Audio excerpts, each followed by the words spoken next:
Hi, I'm Chris and welcome to my channel, Synergistic Singing. In this video, you're going to get a special inside look at my breathing course. So I will be taking one of the videos of my breathing course and you'll get to see how I break things down when it comes to a specific aspect of breathing for singing. Have you ever been singing through a song and you notice that you've run out of air? Well, sometimes this can happen in the middle of a song, and it can be a little bit puzzling, particularly if you normally can sing that phrase by itself, but when it's in the middle of the song, it's really tough. So this is a very simple reason why people often run out of air or have trouble with their breathing in the middle of songs that is overlooked all the time. Even really experienced singers will often miss this. So in this video, that's what we're going to be discussing.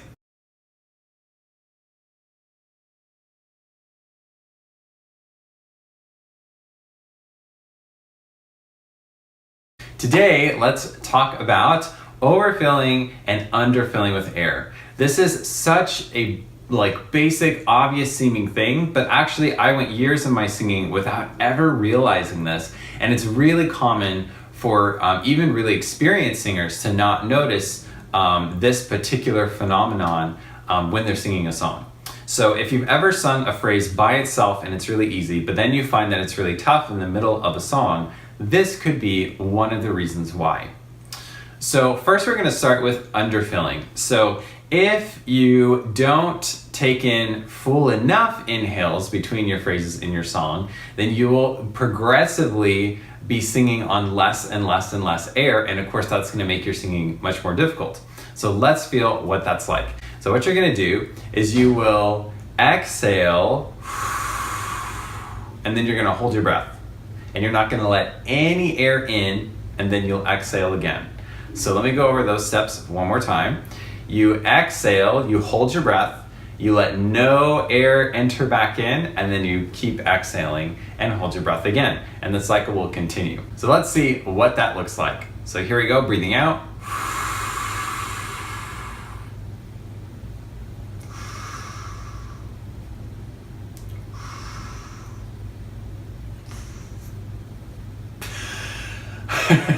Okay, so you might have noticed that I was just shrinking and shrinking and shrinking and no air was moving in. So if you're singing a song, and let's say you sing a phrase, you don't let enough air in, and then you sing your next phrase and you don't really take a full inhale, and the next phrase, you'll notice that you'll get tighter and tighter and tighter. So pause the video, try that out, and then come back and we're gonna do the next exercise. Okay, so one of the things that can happen when you're doing the underfilling exercise is sometimes people actually won't run into the feeling of not having any air left because they don't realize that they're actually taking inhales in between. So if you felt like, oh, I still have plenty of air, well, you might have been taking inhales in between. So if you, however, did only exhale and hold your breath, you're gonna run into that feeling. Now, what you wanna notice is this a feeling that you've had before in your singing? Or is this like totally different? You don't really ever experience this in your singing. If you can recall that feeling, that can really give you a good idea of where your habits are when it comes to breathing and singing. Next, let's check out what it's like to overfill with air. So for this, we're gonna do the opposite. So you're gonna take a little breath in, you're gonna let no air out, and then you're gonna take another breath in and hold your breath, and no air can escape. And you take another breath in. So you just keep topping up and topping up. So let's try that. So you can start with an exhale and take some air in.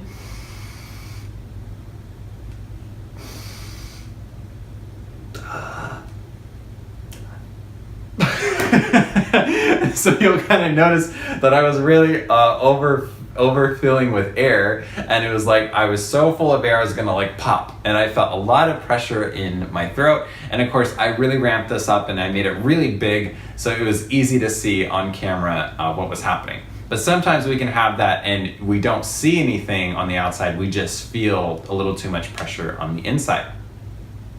So pause the video again and try that out and notice if this happens or if this feels like a familiar feeling in your singing. What do you do if you notice that you're doing one of these things? So if you tend to underfill with air, then you can practice overfilling with air or attempting to overfill with air when you sing, and that will help you find a balance point. So we're going to take a look at the board here and we'll see how that works out. This is what it looks like kind of mapped out.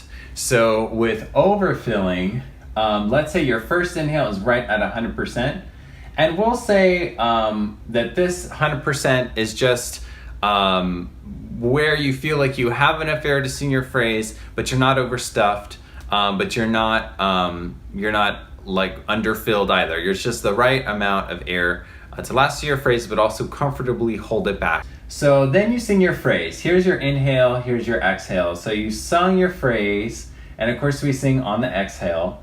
And then when you inhale again, well, this phrase was pretty short, so you didn't actually use even half of your air. You used like 10, 20% of your air. But then you took the same sized inhale here, and so now you're at 120%, and now you feel like there's maybe a slight amount of pressure, or you're trying to hold back maybe a little bit more air than it would be the most comfortable. And that's okay, but then we have a third phrase. And we had another really short phrase that we sung, and we have a third inhale, and now we're really getting a lot of air pressure, and so that's getting pretty uncomfortable. So that's kind of showing how that can progress as you're singing through phrases in the middle of a song. Whereas if you just had that phrase by itself, let's say we just sung phrase 1, and then we didn't sing the rest of this, well, even if we over inhaled, we're done singing, so it doesn't make that big of a difference. Now let's talk about underfilling and see how it's the same idea but in reverse. So here, let's say your first inhale wasn't very deep or full, and then you exhaled, and then you sung your first phrase on that exhale, and then you took just a little baby inhale and you didn't really fill back up even to 80%. So now you're like, 60%? You exhale again, and you take another little tiny inhale, but this was a long phrase, and you lost a lot of your air in the process. And then that cycle continues and continues until you just have no air left really to sing. And that can feel like really tight and really constricted. While the other feels like you're about to pop, the other feels like like you're trying to squeeze out every last drop of air to last through your phrase. I tend to see this happen more often than this one, but in reality you want to be aware of both, because if someone notices they're doing this and they don't see that this is a balancing act when we're breathing, then they can just jump over here and train this like crazy, and then they just trained the opposite problem. So what you want to do is you actually want to bounce back and forth between these two extremes, but a little bit less each time. So for instance, let's say you tend to underfill with air. Well, first you just want to have a different experience, a different sensation. So it's a good idea, if you underfill, to go all the way to overfilling and notice, what's my other limit? What if I breathe in too much? What happens, and what does that feel like? Once you find that, then what you can try to do is say, okay, now, maybe I took huge inhales every chance I got in the middle of that song. And so now I have the opposite issue. Then I would do the song again, but then say, okay, I'm going to make those inhales a little smaller this time. And I would say, does this feel comfortable? Does this feel better? If not, then you make those inhales even smaller. So then you only take, little baby inhales, but you're definitely taking some inhales versus, say, not inhaling at all. And vice versa, if you tend to overfill with air, then you can try totally underfilling and then taking in a little bit less air from what you typically do until you find that balance point. Now, why is it important to do it the other wrong way? Wouldn't it be better just to go from underfilling right to the balance point? Well, no. And the reason why, actually sometimes that works. So let me actually say not always. So oftentimes when we're singing, it's not just about doing this balance point where you have the right amount of air that you need for every phrase. It's actually about being able to sense when you're drifting one way or the other.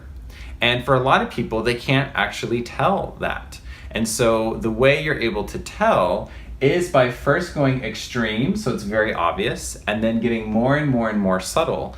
And as you grow and develop as a singer, you will have a finer and finer and finer ability to make distinctions of when you are 1% overfilled with air and 1% underfilled.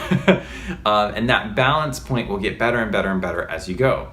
So you don't just want your body to find a balance point on its own, you also want to be able to be conscious of this and sense this.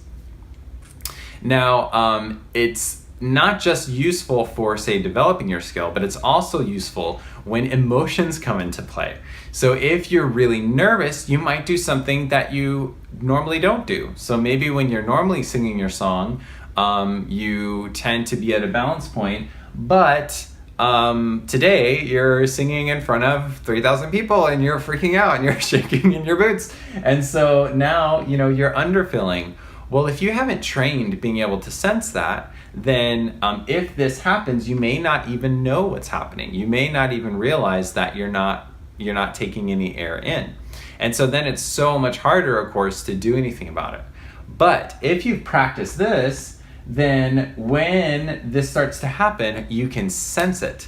And then you can say, okay, I know what to do. And you start inhaling just a little bit more. Maybe you don't go all the way to overfilling, but you do what you need to find your balance. This reminds me a whole lot of building a skill for a sport versus playing the sport. So dribbling is, fairly easy skill to build. Of course, I'm sure you can do lots of fancy variations on it that could make it a more difficult skill to build and work on.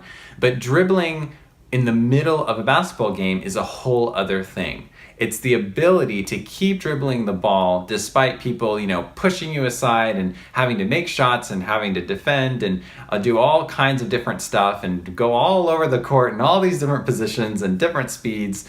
And that's what we're building as a singer. We're not just finding one balance point for a couple phrases in one song. We're slowly building the ability to notice when our breathing is falling out of balance and adjust. And this is a dynamic and ever-growing skill and process that we're working on. So I hope that you enjoyed this video, and definitely try this out when you're singing a song and see where's that balance point for you. Where do you feel like you have enough air to sing, not too much, not too little? For more information on my breathing course, you can click the link in the description box below. For more videos like this, make sure to subscribe. And for voice lessons either online or my Austin, Texas studio, go to synergisticsinging.com/schedule a lesson. Thanks for watching.